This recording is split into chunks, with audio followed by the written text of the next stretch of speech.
So we are back again for another 12 days of fountain pens. We are here with Nick Stewart, the calligrapher, the ink wonder, the magician. He asked me to go easy. And he's gonna talk about fountain pen ink art. And we are proudly sponsored by Robert Oster, which wonderfully, Robert was a wonderful man and sent us some nice citrus ink. It's the first release here, and everyone else only gonna be able to get it in January next year. But someone today can win a bottle. Da-da-da-da. You just have to send an email to 12daysoffountainpens@pemad.io. Same email as yesterday.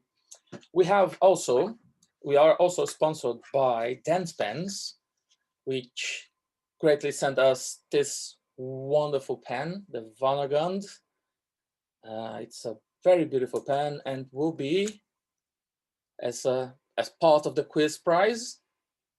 This is a medium nib, but it's a Bock nib and you can replace it with any nib you want.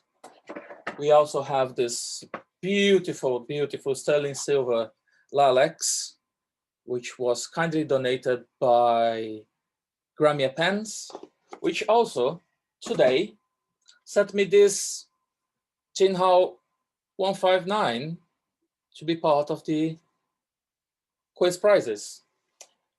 Mr. Joe Fuller sent me a message today. He's offering as well a Jinhao X7450 with a Fuda nib and a medium nib. He's going to be giving that as part of the quiz prizes. And our second main sponsor, our sponsor Izods, which is also giving us a pen. And last but not least, we have Dragon Meat, which provided us with this Zoom account, and we can record and we can have as many people as we want today and all the other day. So please remember to send an email up until 5 to 10 so you can enter the draw. And without further delays, let's go with the great Nick Stewart. Nick, you can unmute yourself and start. Can I share my screen? Yes, you can.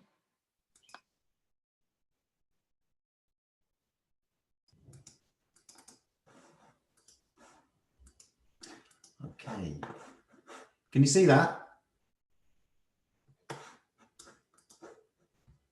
We can see you. You can see me. Can you see the screen? No. Ah. Okay. Share screen on the bottom and click on share screen.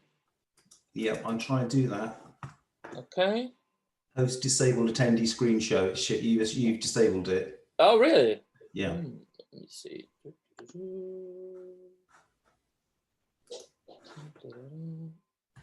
Okay, I'm gonna make you host so you can do that. Done. That's it.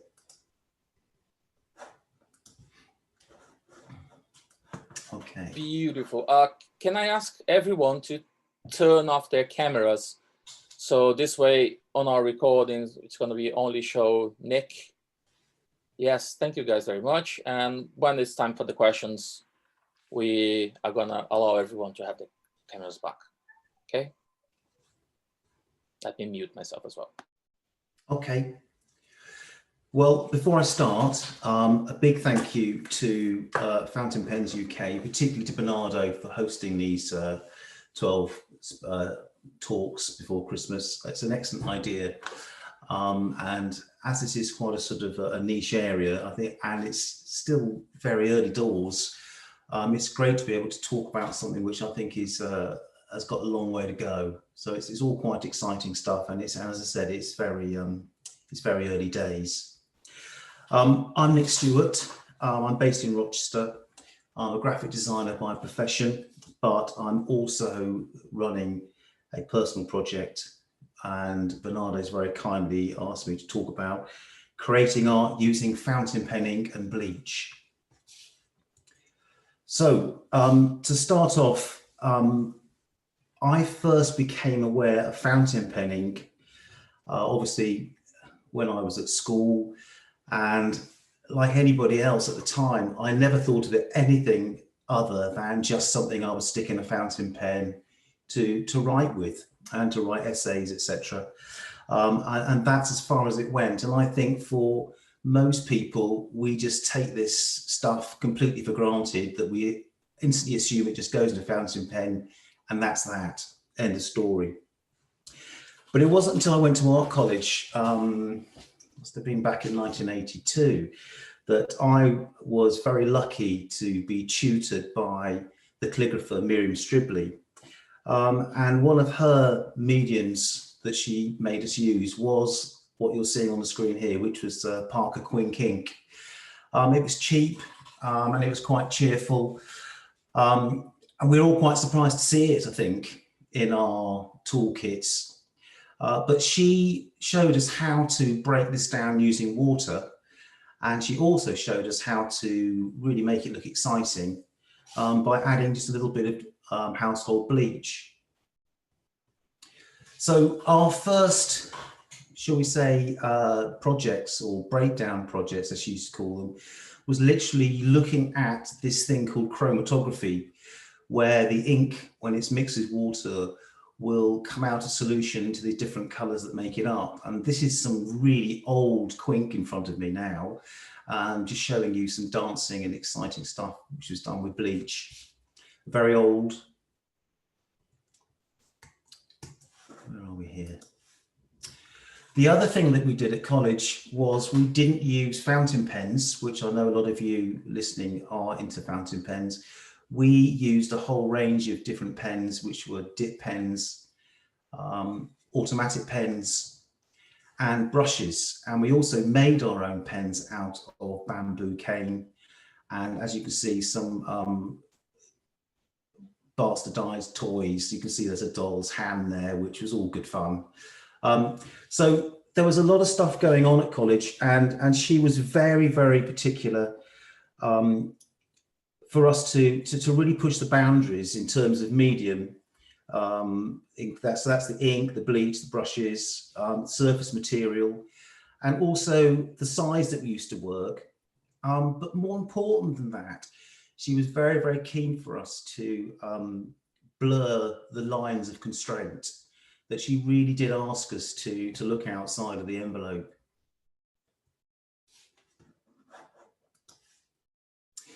So we were looking at typography, as it was a graphics illustration course. We were looking very much at type and trying to use it in a more illustrative way.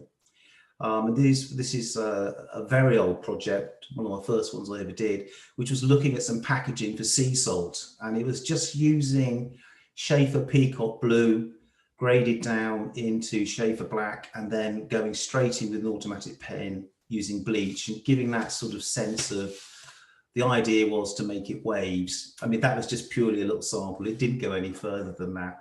But I think it just shows the dynamism that even at that time, we were looking at making typography far more exciting than just some of the stuff that you see today. So let's go that one. This particular piece was made from Schaefer Peacock Blue, Schaefer Black and Brown, Parker Quink and Parker Red. And they were all the colors that I had at the time. And in all honesty, they were the only colors that I knew that existed. And so it's just an extract from Midsummer Night's Dream, and it's using the chromatic effects of the inks and freeform bleach. So while I was there, I did a lot of work, much of which I haven't got time to show you tonight. But since I left college, I went straight into hardcore graphics, which wasn't exactly exciting. But I did get the odd typographic job using the stuff that I had learned with Miriam. And this was one of my favorites. It was the logotype for the three tenors, where you've got this lovely abstract three, which I was very, very proud of. And I'm still using it today, even though I think there are three tenors, although there were four at one stage. But anyway, it's still being used, and something that I did enjoy doing. This is something a little bit more recent. Once again, it's using that abstract calligraphy taught by Miriam, and Bob King, who was the creative director, used the idea of my bleach to actually create the fiddler at the back there. And it's all to do with that bleach and quink effect. So I think it's slowly starting to happen. And one last one there, which is a more recent one, which is using that automatic pen again and quink. Just coming up with some abstract typography, which is the new logotype for the Diana musical. So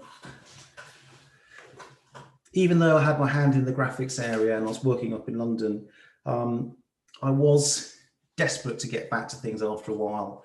I think there's only so much time you can spend behind a computer and doing corporate graphics. And in 2008, I was very lucky to be doing some very, very limited teaching with the University of Creative Arts. And just as an experiment, we decided that we'd make a large brush.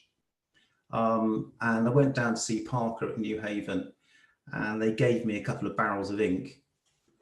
And basically, we built this brush out of a whole range of different textiles, and decided to do some giant calligraphy and run some workshops, which really did start getting my sort of interest rekindled again after quite a few years of being away from it. Bernardo, are you okay? Yeah, sorry, Nick, 1 minute. I'll need to take the host for 1 minute because there are people in the lobby waiting to get in. 1 second. Yeah, of course. 1 second. Let me see if I don't interrupt you, if I don't, you know, break everything. Okay.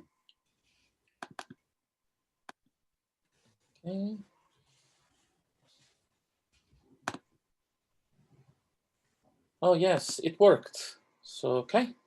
So you can keep going, and I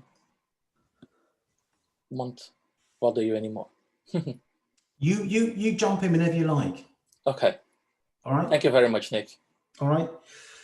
So this is around about 2008 with this giant brush, and we were using some, once again, I had a whole range of a couple of barrels of quink and quite a lot of domestos, and started doing some very, very large scale freeform artwork. It was purely abstract, but it was exciting and very physical. And yeah, it was great fun, which led on to a sixth form, oh, sorry. And yeah, I did a couple of pieces for commission as well, which were quite interesting. And you can see they're sort of just a bit different. So around about 2011, I came across a lady who's a neighbour of ours who works at Rochester Cathedral, and she was commissioned or tasked with trying to get sixth form students to come to the cathedral, and she wasn't quite sure how to go about it. So we sat down and we just had a little bit of a brainstorming session, and I said to her, and I suggested to her that I wouldn't mind running some workshops with some sixth form students across North Kent. Would she be interested? So it happened to coincide with the anniversary of the King James Bible, and lo and behold, 16 students turned up, and we began our project. And I learned as much from them, I think, as they learned from me. And they were laying huge backgrounds of quink and water and bleach and coming up with these incredible giant pieces of work.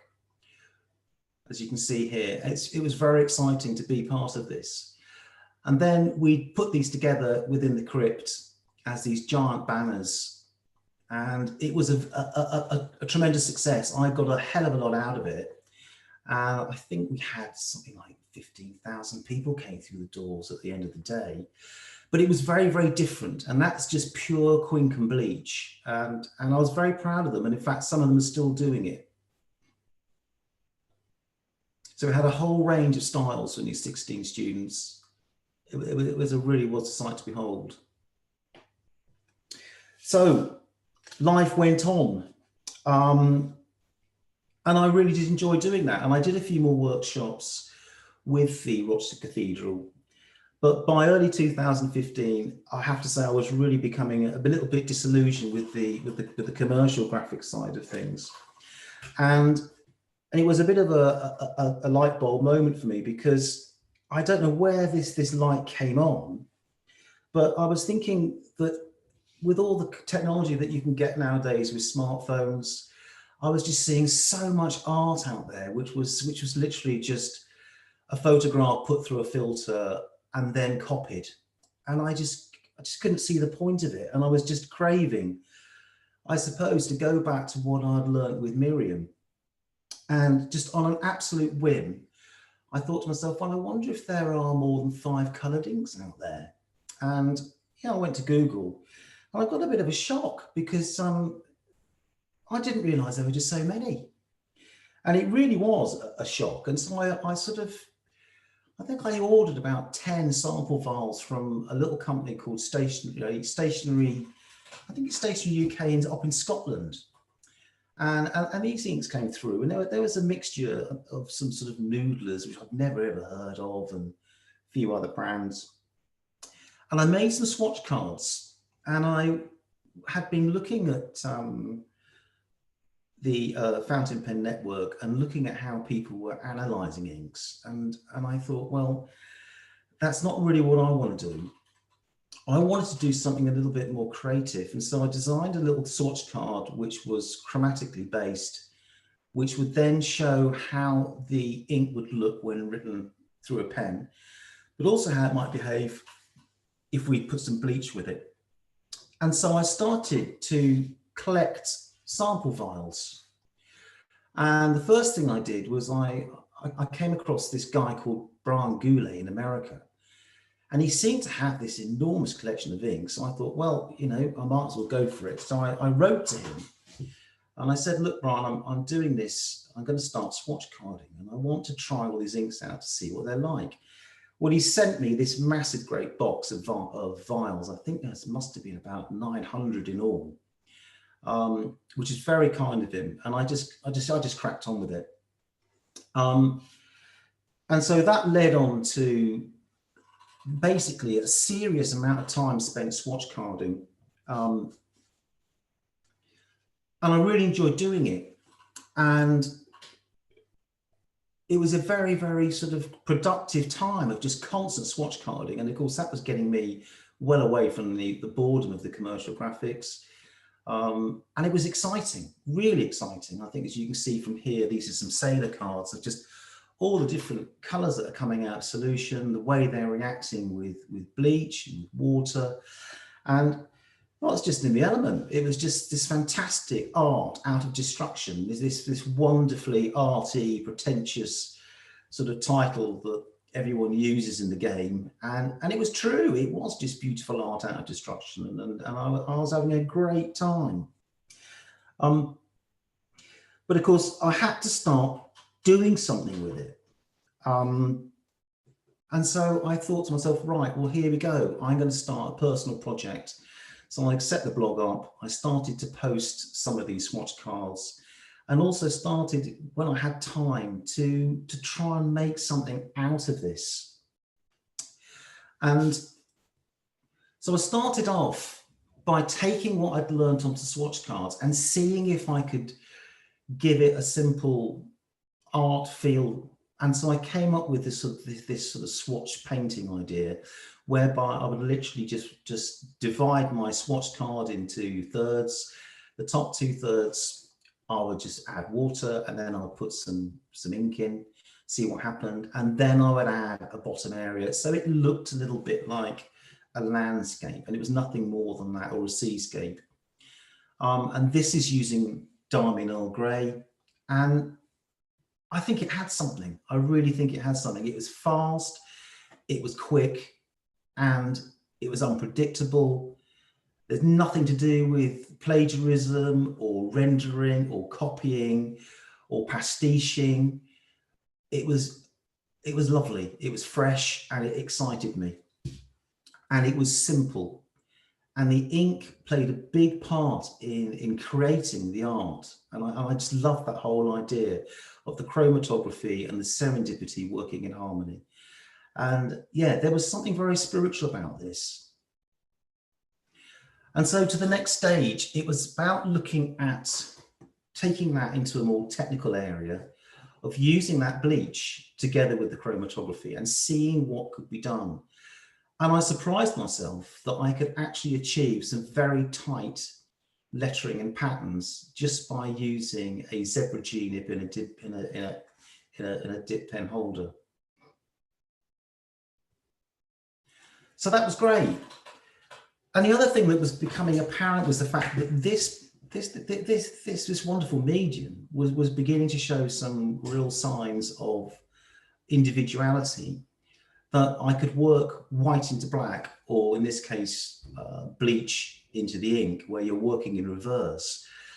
So I thought to myself, well, hang on, suddenly when I'm starting to think about it, this medium can not only work in the traditional way of medium on white paper, I can work the opposite way around as well. And it's definitely visually impactful.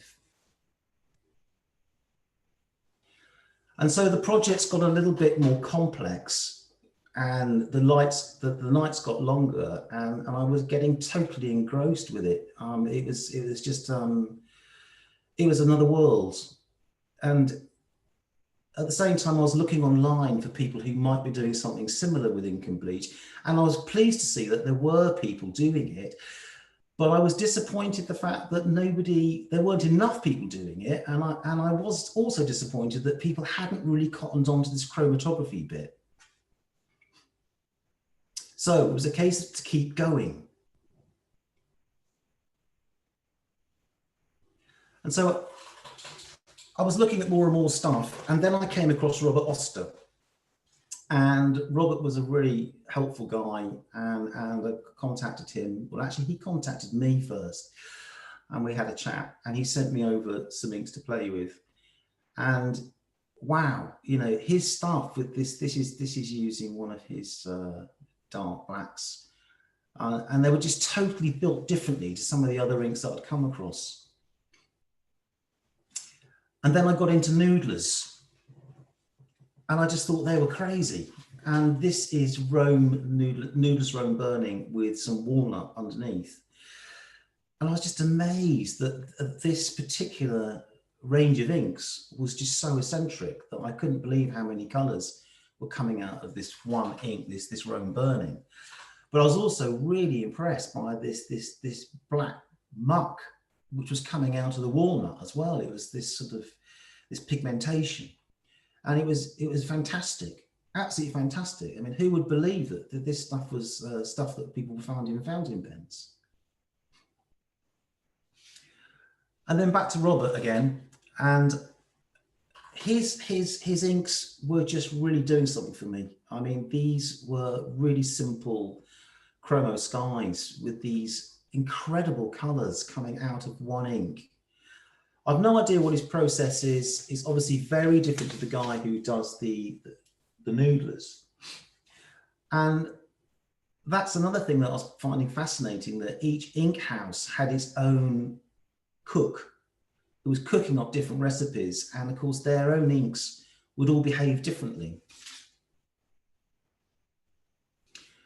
This is Robert again. This is using some of his Sydney blues.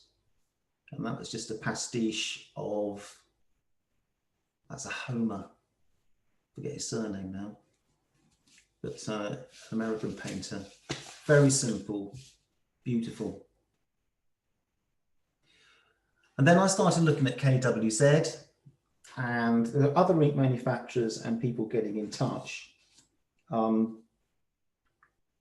It was quite an exciting time. There was Diamine Robert Oster, KNZ, Krishna, Troublemaker, Pannonia, Beaufort, Pure Pens, Papio and Stift, and Blackstone were sending me stuff to actually play around with, and it was a very exciting time.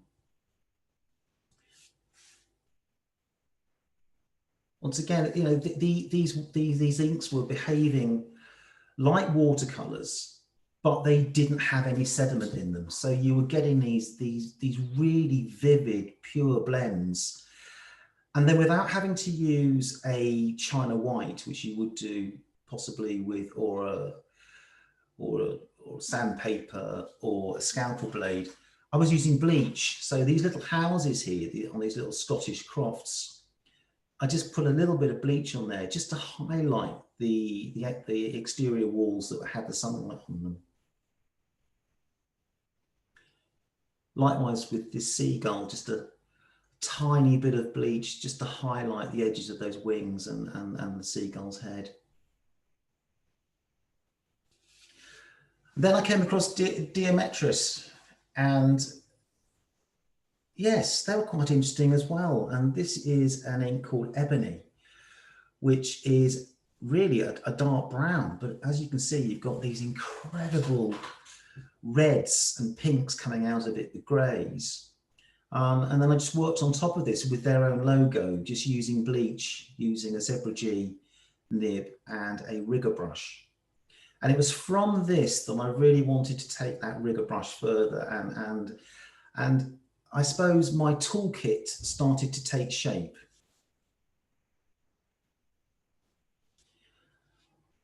This is Krishna. This is Krishna pencil.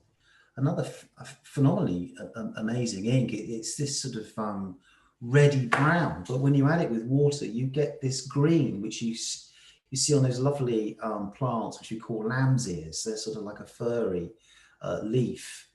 The colour's amazing. And of course, with the bleach, out of one ink, you know, you've got this beautiful sort of typical English sort of landscape with the sheep, and just very fast and very complete, because it's not overworked and it's all from one colour. So even though we know these colours don't exist in reality, it's not the real image, it doesn't look contrived, it doesn't look overworked. This is a Diamine teal, and this experiment was to do something a lot more finished. I just used Diamine teal throughout. It's a beautiful colour, and it breaks down into these greens and blues and slight pinks as well. And once again, with all the Diamine standard inks, you get this amazing reaction with bleach. So the sails, the lighthouse were all bleached out. But it's not all about highly finished work. This is just a very simple continuous line. This was actually using a Noodler's Creeper pen, which I think some of you may know what I've been going on about recently. Is an incredible bit of kit that it has for the size of the pen. You can actually get up to a 2mm width line out of it, as well as a hairline. So it's quite fun to do this. And then once the line was dry, just to add a little bit of water to make the ink bleed, I just used a bit of Twilight Black on that.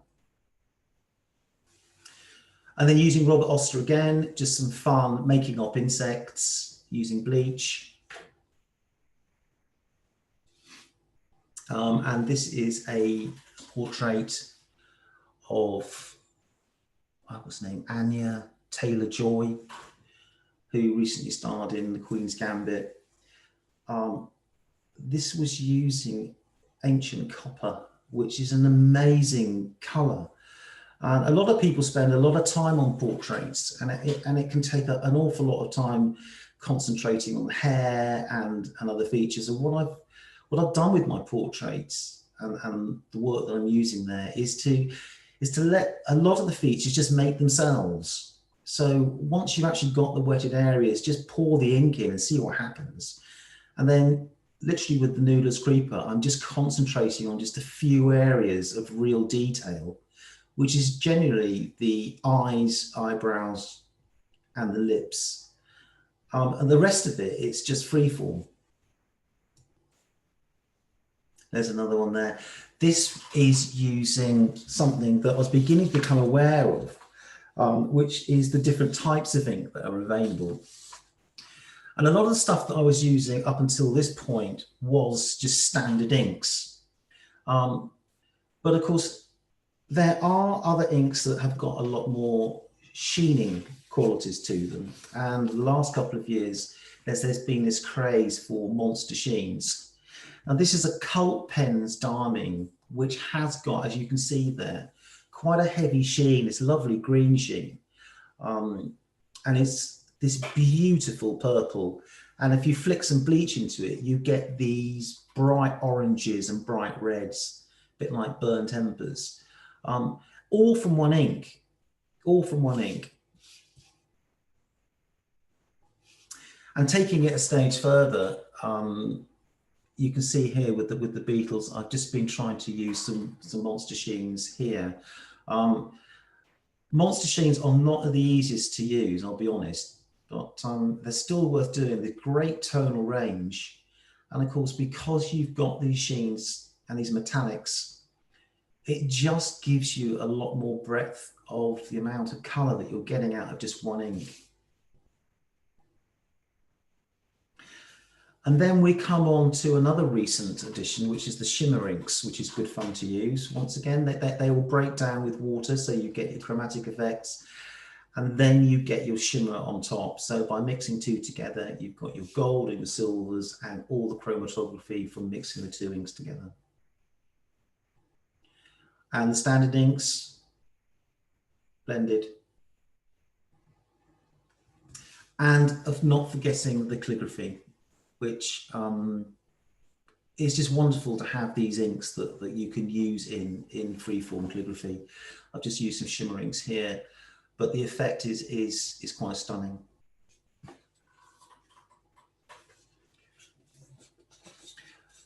And then some of you might know that earlier this year, Troublemaker Inks, which is in the Far East, started to come up with this incredible idea of having like a duotone.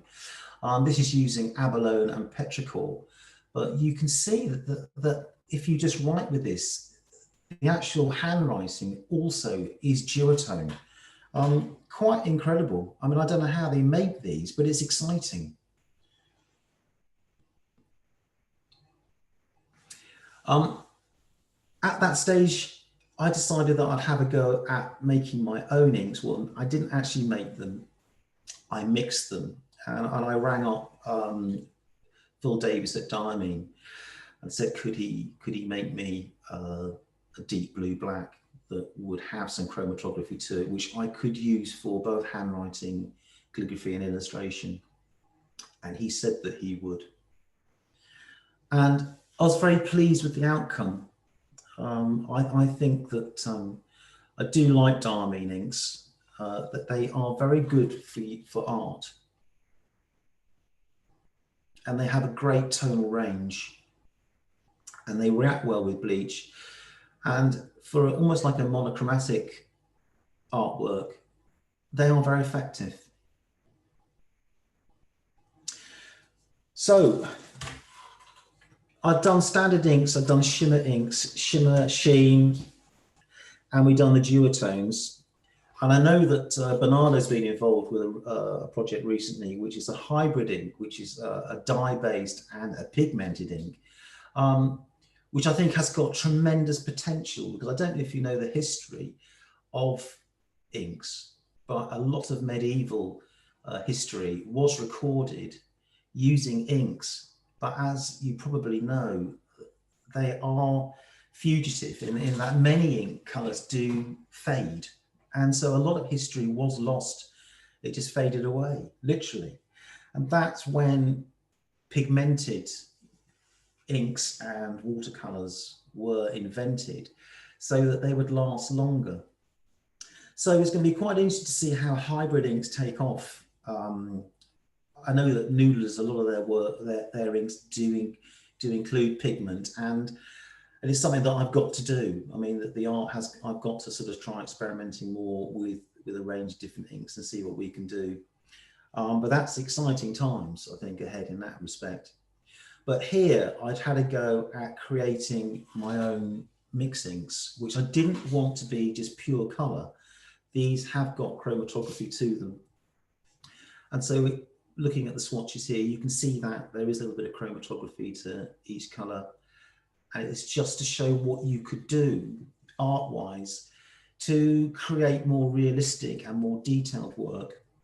And this is just a color wheel using those 4 colors and showing how it can be done and to the finish that you can get if you really want to work at it. And once again, all of these are just from those 4 colored inks. It's just careful mixing and having fun.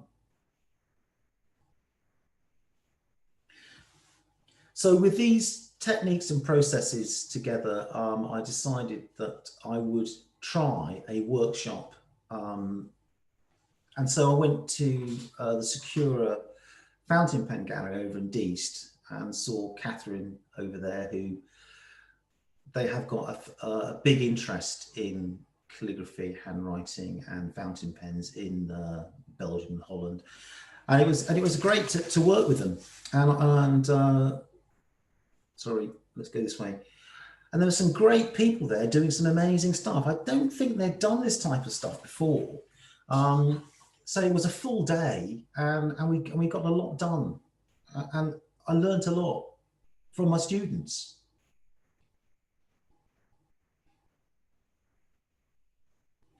So here we've got some Robert Oster. Sorry, I haven't got Robert Oster. This is Darmin, Maureen and Robert, which has got phenomenal chromatography. They've got their high-end shimmers and they're actually bleached. So you're getting something quite abstract there. But the workshops are great. And it's something that I really do want to try and promote more. And I did start doing it at the beginning of this year until the COVID hit. But some of the things that I realized that this was happening with this personal project is that although it started out with no goals whatsoever, and no end date in sight. In fact, I was literally just doing it to get my mind away from the humdrum of what I was doing. It suddenly became apparent that fountain penning had or has an amazing amount of potential in that it can excite a big mix of people, from artists and calligraphers, just to people who are simply curious. And I did do quite a bit of research at some of the workshops and asked people what they thought of it. And they found it engrossing, mesmerizing, captivating, and relaxing, which is great news to hear. Because I don't think that it's exclusive, that it is exclusive in any way. I think that anyone can get into this, and whether they want to do just a few blobs like here, or whether they want to do swatch cards, or whether they want to take it further if they're calligraphers, or even further if they're illustrators or watercolor painters. I think this very diverse medium has a lot to offer. I think the feedback shows that the techniques are quite fascinating and they are visually impactful. I think also for this day and age, it's something that encourages people to take risks and to make mistakes and to trust in a process. And I have a feeling, and I'm going to come on to this in a minute, that there is something lacking in society at the moment with regards to all 3 of those points that I just made, that we do need to experiment more and we do need to take risks, because you only learn through making mistakes. And I thoroughly believe this. As with a lot of other art forms, you have to be patient with fountain penning, because sometimes the chromatography takes a while to happen. But if you are patient and you can relax, wonderful things do occur. And so I think for me, the future is just beginning. I think I've done enough to start the ball rolling. And in answer to my question as to why aren't more people doing this, I think the problem has been, as I said at the very beginning, I think a lot of people don't know what fountain penning can do. I think it's something that a lot of people will think is headed for obsolescence, that there are so many other writing implements out there which people may find a lot more easier to use than a fountain pen. And so therefore, actually buying a bottle of ink is not something a lot of people do, that they may opt for cartridges as opposed to a bottle. Apart from that, I think if you do talk to some people, they will look at you as though you're crazy and say, well, why would I want a fountain pen anyway? If I'm going to use a pen, I use something which is far easier to use. And if I am not going to use a pen, I can just tap it straight into my smartphone or into my tablet. I don't need a pen anyway. I can just get a bit of plastic or use my finger and just write it on the screen. And that is a fair point. But I think the point they're missing is the fact that this beautiful medium has got so much wonder to offer. And I think it was summed up recently when I was working on a project for a platform in Los Angeles, a creative platform called Decadent. And I had to look at the word, the name Decadent, and to try and evolve it. And I was looking through, just looking for inspiration really. And I know that it was originally named after the Decadent Society, which is a bohemian group who were into nihilism and hedonism and that type of thing. But looking back, decadent is also a word which is, what's the word? It's associated with the decline of a golden age. It's a Latin word, it's a Roman word, and it describes a golden age which has had its day, and it's realizing economic stagnation, institutional decay, cultural and intellectual exhaustion.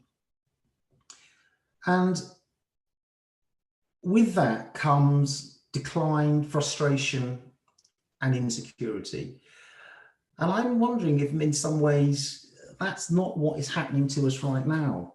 And certainly I read an article by a guy called Ross Douthat from the New York Times, who wrote a piece called The Age of Decadence, which is quite a compelling read, and I would recommend it. And he does talk about the fact that there are a lot of things going on around us at the moment which are a little bit repetitive. They are a little bit predictable, a little bit dull. And I think if you do add that together with another thing that I'm into at the moment, I don't know if you watch TED Talks, but there's a great TED Talk by Sir Ken Robinson called Do Schools Kill Creativity? Now, I'm probably not making a lot of sense here, but what I'm trying to say is that I do believe we could be in a beginning of a decadent age where we're probably expecting great things to happen all the time, and we're getting frustrated that those things are not happening as fast as we may like them, that there is a little bit of boredom around. And it's probably time for us to start looking at old skills or trying to push the envelope once again. But if you have got an education system that is risk averse, that spoon feeds, that doesn't encourage experimentation, and it won't let students make mistakes because our society is intolerant of people who make mistakes, and we punish people who make mistakes, even though we learn through making mistakes, I think we've got a problem on our hands. So I believe, very strangely, is that fountain penning, even though it's something that not many people particularly think about or even care about, and probably think that it should be obsolete, probably has an awful lot of things to teach us. And it's just there. and there's lots of it. It's not expensive, and it can give us all a lovely, lovely experience. And so that's where I am with this project at the moment. I'm just going to stop sharing that now. Because, I mean, I'd like to put it to you that this lovely magic stuff that we all take for granted and think nothing of is a little pot of magic. And I think we should tell the world about it. And that's all I have to say.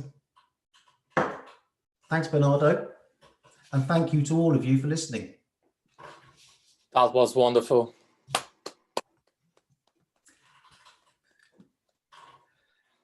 I'm pretty sure everyone is delightful with this talk.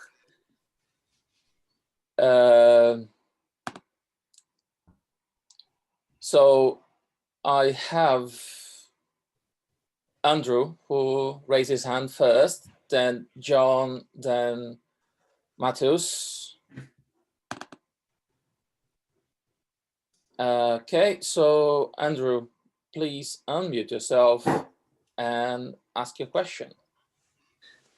Nick, that was absolutely fantastic. Thank you so much for a wonderful talk tonight. You raised some really good points. I actually work in an art department within education, just in an after-school capacity. And I do feel that you're absolutely right. Creativity is sort of being drilled out of people in many respects because you are being constantly told what to do rather than what to think. So thank you for raising that point. And it's one thing which I'm trying to fight for within. But my question to you is, for chromatography to really work well, is there particular papers which you use? Yes, there are. Chromatography works best on really good quality papers. You will find that a very good quality cartridge paper, I use something something that you may well buy from as an education department. C White down in Brighton do that. Yeah, we get C Whites. Yes, I think it's a good thick paper and it works exceptionally well. Oh, I'll have to give that a try because I've got lots of fountain pen ink and we've got a lot of C White paper in our art department. So. Give it a go, and don't forget to use lots of water and wait for the students to be patient. You don't have to shovel it on either. Do you know what I mean? You can just use a tiny bit, wait for it to just seep out and watch the colours come out of solution. Wait for it to dry, then go over it again with other stuff, do the detailing, add the bleach, have fun. Okay, that's fantastic. Thank you so much. No problem.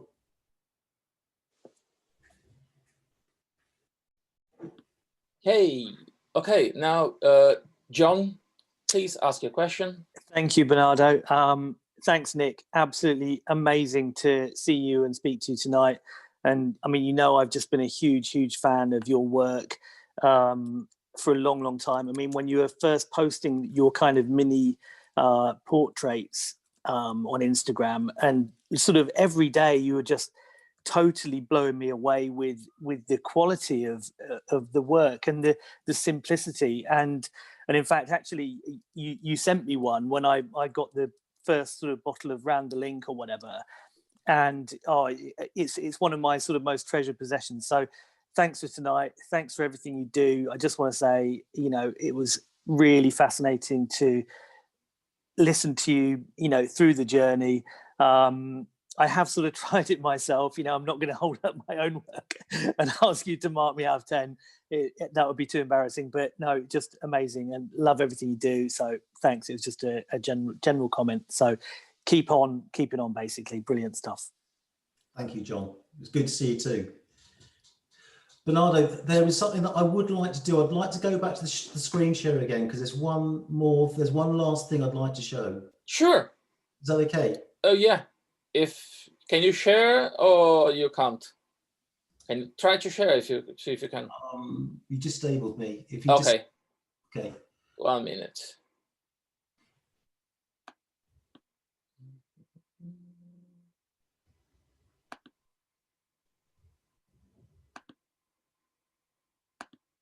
Go on.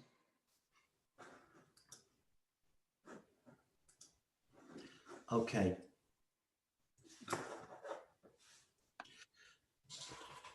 I forgot to mention these last two, which are quite important. There are people out there now who are starting to get what I'm about. This was posted by a guy in Florida, which I thought was just magic, absolutely magic. He's never done anything like this before. He just went with it. And it blew me away. It says to me, Florida, for some reason. But this is the picture that I want to show you and talk about. This is a woman who came down from London called Wendy. She's into textiles. She's never done anything to do with paintings before in her life. And she did this. She literally trusted to the process. She just wet some paper. She added some Troublemaker abalone to the top section and some Noodler's Rome Burning to the bottom section. And she just waited and watched it. And this is what happened. And that particular image is something that I absolutely adore. It's just absolute chromatography, serendipity working in harmony. And it's just a chance outcome of just utter beauty. And I think this, to me, is what the real essence of fountain pen ink art is. I think even though I've done some incredibly highly technical stuff and are really trying to lay down some basic outlines of what you can do, this is just someone who's never done it before, just had fun, and it just happened. And that is how wonderful fountain pen ink can be. It can just give you these incredible outcomes. Great, great. Okay, I mean, what I can say is that there is a course online which I have designed mainly for people who can't get to workshops in this country, or sorry, because they're outside the country. It's just a very, very basic course, but it does explore chromatography, serendipity, and the use of bleach.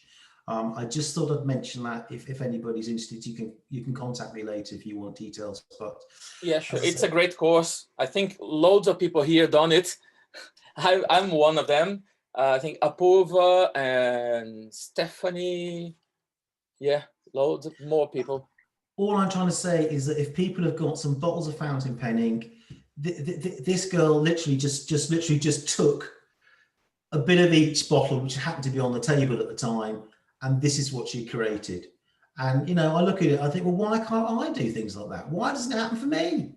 You know, but the most beautiful thing is that I witnessed it, and that is enough. That's a reward enough for me. Wonderful. It is beautiful stuff. It is. Right. Mateus, please ask your question. Hi, Nick. It was very inspirational talk, and your art is great as always. I'm a big fan for a long time, as you know. Nick, I have a very quick question regarding iron gall inks. You know, what are your experiences with iron gall inks and using bleach specifically for your art? Yes, bleach and iron gall. Iron gall is something that I don't use a lot of because obviously it's almost like a pigmented type ink. It's got stuff in there which is prohibitive, which gives it gives the ink a longevity, obviously, but it doesn't work with bleach, and the chromatography is not as great as the standard dyes. Right. Okay. So the answer is I don't, you know, if I want to use something that's going to have a wow factor, I wouldn't use an iron gall, no. But they're still great inks. Right. Okay. Yeah.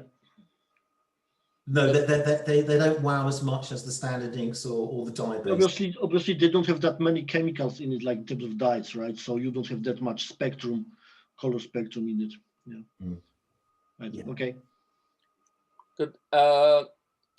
We have Phil Masters, then Ryan, then Anne, and then Apurva. And if we have time, Steph, approve and stuff if we have time. Go on, Phil. Hi, that's fascinating stuff. Do you use neat bleach, and does it degrade the paper over time? I would imagine it would gradually eat through the paper. Well, I don't use neat bleach, no. When you actually take the water, when you actually take the ink out of solution with a lot of water base, it becomes very thin. And therefore, you don't need concentrated bleach. In fact, in some of my work, I'm literally using almost like 99% water to 1% bleach. And it's working incredibly well in some really thin areas. So it's about finding, literally dipping your brush into some bleach and then putting it into a water pot and giving it a slight wash, doing a test piece, and then going in to do the work, depending on how thin or thick the area of ink you're working on is. So if it's really, really translucent, you're hardly going to need anything at all. I mean, it really is just a tiny hint of bleach to give it some effect. It will degrade paper if you're going to use it in a concentrated form, but also don't forget, if you're using bleach degrades in its own right. So, I mean, if you mix up a pot of 50-50, after about a month or so, that will, become weaker and weaker and weaker. And it also depends on heat and of the room or the temperature you're working at. There's so many different factors that you just need to have a little bit of practice stuff beside you. Just have a play before you get the right consistency. Don't go into the finished piece, straight away. Just do a little bit of a practice piece next to it, and just have a little practice and see what happens. Right, It's not a dead. There's no dead rules for it, if you see what I mean. It is a case of just experimenting and seeing what will work. Thank you. Great. Ryan is having a problem with his audio, and he sent me the question. So he asked me to ask you if you had any issues or worries about light fastness, because he recently had 2 inks change quite dramatically in a few days. It is a problem. It is a problem. What I do tend to do is if I have got art which I'm going to frame, I do use a UV spray. It's called Giant, Giant. I use the matte Giant, and it works okay. I haven't had any problems so far. I just spray the artwork with it a couple of times, just gently, let it dry each time. It doesn't affect the inks, and it, you shouldn't really hang them in bright sunlight anyway. They are like watercolors. So yeah, I mean, I think they do have an effect. Some colors you're never going to get away from it. Some pinks will degrade really fast. They will just break down really quickly. Oranges are the same. But the majority of standard inks are not bad. And this is one thing that I think we need to ask ink manufacturers about, that if people do want to look at using fountain pen ink for art, and if it does grow, and if we can get fountain pen ink from the stationery shop into the art shop, which is a big deal, then I think ink manufacturers could put some more preservatives in there if they wish to. I think the technology is there to make them more light fast. Great. Okay, Anne, I think Apurva left. Don't know. Please ask a question, Anne. Hi, Nick. I'm a watercolor dauber. Could I use watercolor paper to go wild with ink? I would recommend it. Archers and Bockingford are absolutely fabulous. Yes, got lots of that. Yeah, well, that's what I use. I use Bockingford mainly, but Archers is a special treat. Yeah, I'm not going to be doing too much experimenting with Archers, really, because I'm not made of money, but Bockingford will work, yeah? Bockingford I use all the time. Yeah, it's great stuff. Awesome, brilliant. Really good. Good. Cool. All right. Steph, please ask your question. I need to give Nick the winners, and whilst you and Apurva ask your question, I'll send to Nick via Messenger the winners. Okay, Nick? Okay. 1 minute. Okay, please ask your question, Steph. To be fair, I was just sort of following up on what you'd said about the fact that a few of us had already done the course. And in the Fountain Pen UK Ink Club, quite a few of us post our experiments of what we've done following on from the different courses that following on from the course. So if anybody wants to do it and join in there, and we all, as I say, we all sort of share our experiments from there. It's been brilliant. Yeah, you've done some lovely stuff. Very nice stuff. No, it's been great. The course is brilliant. Love it. Thank you. No, it's a pleasure. Absolute pleasure. Go on, Apurva, please ask your question. Hey Nick, so I've messaged you a lot, so I just want to say thank you for putting up with my questions and just answering them. It's been great doing the course, and just kind of going back to a couple of things that were mentioned in chat, and you mentioned as well about generally kind of finding your creativity in a little bit. So I've recently had a little one, and he doesn't sleep very well, and I've spoken about this a bit, but you know, I was just awake at nighttime feeling miserable because I didn't know what to do. So finding your course and watching videos has really, really helped. And it's kind of helped me find my creativity.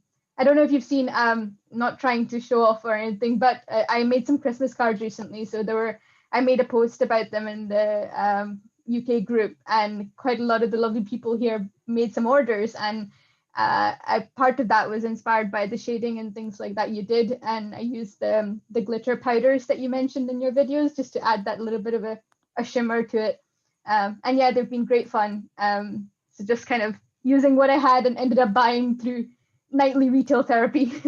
But it's been amazing. Brilliant. That's excellent. This is exactly what it is. I think that fountain penning is a great it seems to be a very mindful thing. It's a great mindful medium, I think, and I think it simplifies, for me, I think it simplifies art. It makes everything make sense. You know, I think that in the Western world we seem to want more and more complex things, and yet if we look further east, if you look at that, the way that Miriam taught me to actually try and blur those lines, that if you look further east, you know, you have calligraphy, it's illustration, it's calligraphy, it's watercolor, it's all the same thing. It all appears in the same image. You know, I think we could learn a lot. I think we need to go back and possibly reevaluate a few things. And I think fountain penning can add a bit extra. And it's just there, and it's an unknown. It's you know, it's right under our very noses. This wonderful stuff is there for the using, and just need to get the word out there. I never knew it could do so much. I was just writing with it. I've been using ink for a few years now, and I never knew that it could do so much. Well, so I can tell you, I did some work for some excluded children, and I had 4 students, and I was warned that they were very dangerous, menacing. They had, you know, and their minders came in. There were 2 adults for each child. They were, I would say, they were sort of around about 12 years old. They'd never ever seen a pen before. And they basically sat down. I took them through some very, very simple steps, and they were just absolutely, they were just mesmerized. All 4 of these sort of, supposed of these hoodlums, these young vicious, were just lovely human beings. They weren't vicious thugs at all. In fact, the only the irritation there were the minders. They were the ones who were bugging me. They were an absolute treat. So yeah, I think it is. You're quite right. It's a very calming thing to do. Great. There's No worries. one more thing. So one thing that I am working on, though, that I need more patience. So it's really making me not touch the paper when it's drying. That's now a hard skill that I'm learning, but I'll get there, I'm sure. Less is more. Less is more. I have a table full of swatch cards that I leave there, and hopefully the child doesn't get to during the day, but I tend to just find space for them. Keep doing it. Keep going. Thank you. Great. Nick, can you please read the winners for us? Yeah.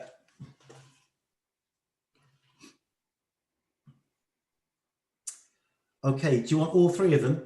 Yes, please. Okay. You do the way you want, in order, whatever. It's your presentation. The winners are Maria Anderson, Rachel Vitette, and Matthias Pitak. Yay! Well done. Well done. And this is for the Robert Oster. Yes, Robert Otter Citrus. Yes. Please send me an email with your details, and I'll make sure that this time the post office is not going to be closed. And I'm going to be able to send inks to everyone. Okay? Nick, thank you very much. Thank you very much. It was a wonderful, wonderful talk. I wish we had more time with you. Labor like it's sexy. Sorry, yeah. Thank you, Helen. Again. Right. So thank you. Thanks to everyone who's listened in. If you're into it, just spread the word. I think, you know, what we're doing as a group is the future. I think if we are in a bit of a slough, despondent at the moment, creativity is and really coming up with pushing the boundaries is the only way we're going to get through it. I think the more we get rid of this ridiculous creativity killing education system we seem to be developing, it's we've got to do something about it. So we've got to do it ourselves. If the government's not going to listen to us, then we just got to do it ourselves through these fantastic groups. Yes, indeed. So spread the word. We'll do that. Right. I'll see you guys tomorrow at the same time, 9 o'clock. And Nick, you're more than welcome to do another talk whenever you want. Just tell me and I'll organize. I'm pretty sure the numbers are going to be great again. Well, Bernardo, once again, I really, massive thanks from all of us to you for persevering with this. It's a very, very useful thing that you've come up with, and it's, it can only be good. Thank you. And I was expecting you to come in a different way, because you told me that you're going to be dressed in a different way. I think we'll leave that. Right. I'll see you guys tomorrow. Bye-bye. Cheers, everyone.